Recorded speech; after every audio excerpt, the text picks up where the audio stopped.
Мы в Мали, друзья. Никогда бы не подумал, что здесь так красиво. Все эти камни и горы очень похожи на то, что можно увидеть в национальных парках США, например, в Зионе. Тут пересекаешь границу с Гвинеей, и сразу вся эта красота сыпется на тебя. Круто.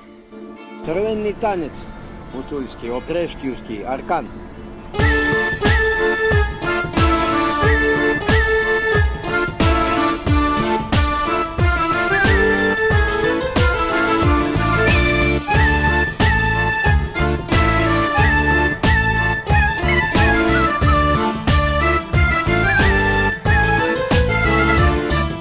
Как вы помните, решение ехать в Мали было непростым. Можно сказать, даже судьба давала нам повод сомневаться по поводу нашего маршрута, закрытым на праздники посольством Мали в Мавритании.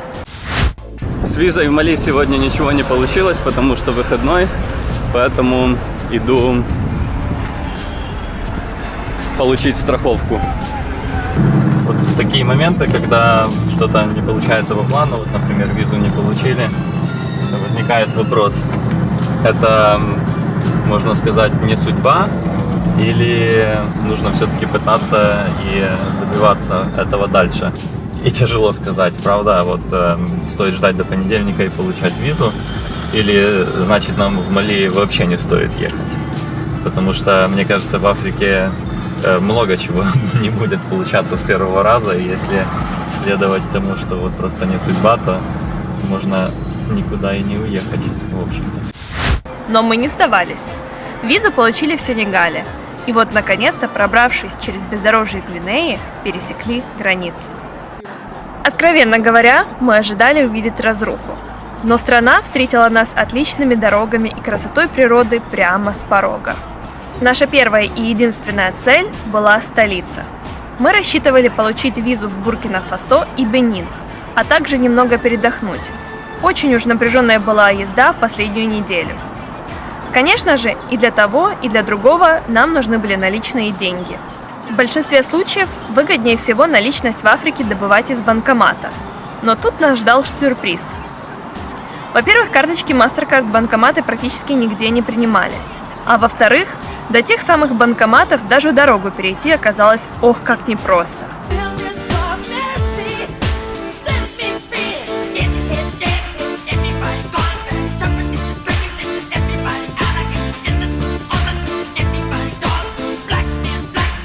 Нравы водителей в Бамако даже похлеще, чем во вьетнамском Хо-Ши-Мин-Сити.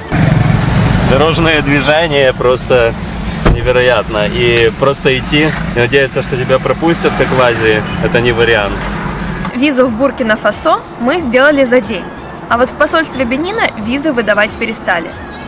Вместо этого отправили нас в интернет. Теперь в Бенин электронная виза. Вот такая неожиданная автоматизация. Дальше мы принялись за отдых. Благо в Бамако находится легендарный кемпинг Sleeping Camel. Это место сбора экспатов столицы и неплохая возможность познакомиться с активными местными жителями. Сюда заходят на ужин и много военных, так что мы могли узнать о безопасности в стране от первоисточника. На кемпинге нам повезло встретить австрийского солдата, который, оказывается, тоже оверлендер. Да не просто на джипе, а на целом автобусе. Да-да. У него собственный автобус «Неоплан», оборудованный под дом на колесах. Парню всего 24 года, и в армии он просто зарабатывает деньги в горячих точках. На своем автобусе он уже успел побывать даже в Украине. Узнав о некоторых наших проблемах с протекающим шлангом, на следующий день он принес нам клей для ремонта из запасов НАТО. Вот такие бывают случайные встречи. Отдохнуть и набраться сил, конечно, хорошо. Но сидеть за забором из колючей проволоки быстро надоедает. Тем более приближались выборы, а это в Африке редко бывает спокойным временем. Так что снова пора в путь. В этот раз на восток, в Буркина-Фасо. Наш рекорд 4 дня мы провели на кемпинге в одном месте, в столице Мали, городе Бамако. Мы здесь оформили визу в Буркина-Фасо и просто отдохнули, посмотрели чемпионат мира по футболу. Будем направляться дальше. К сожалению, много Мали мы не сможем посмотреть, потому что ситуация в стране сложная. на севере опасно, джихадисты, террористы и так далее. Туда дорога закрыта. Можем лишь немножко посмотреть юг. Даже в Бамако вся эта обстановка и колючая проволока сверху в несколько рядов на заборах намекает, что и здесь люди находятся в ожидании чего-то. Через 2 недели здесь будут выборы, и, наверное, без беспорядков тоже не обойдется. Поэтому я рад, что у нас был шанс все-таки посетить эту страну, как бы не было, посмотреть, потому что что будет дальше, неизвестно.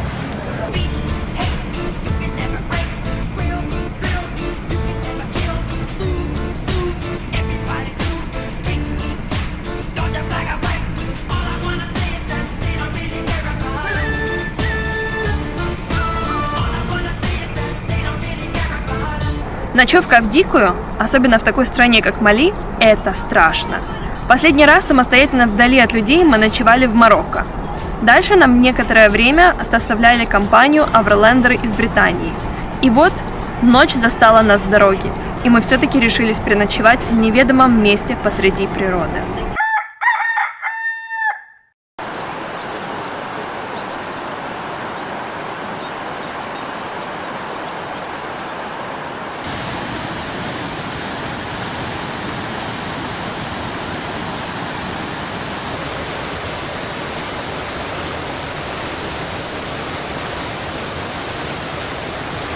Утром мы точно не пожалели о сделанном выборе.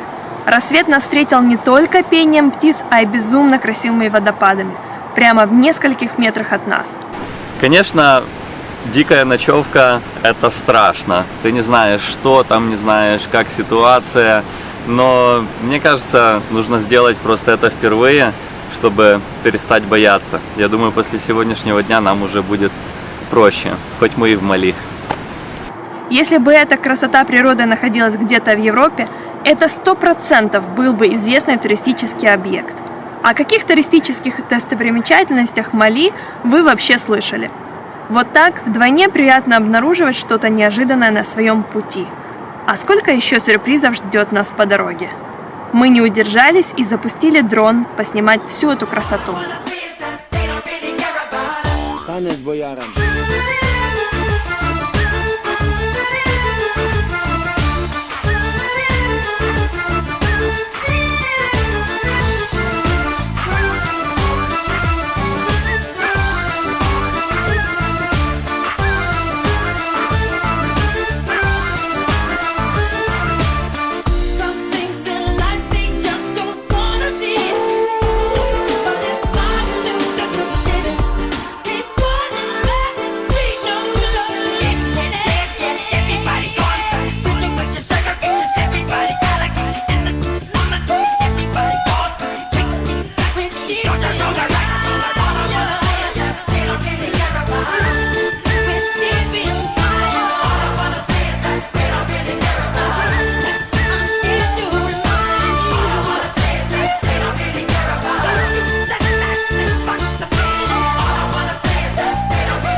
На этом все, и вы знаете, что делать. Комментировать, лайкать, рассказывать друзьям и, конечно же, подписываться.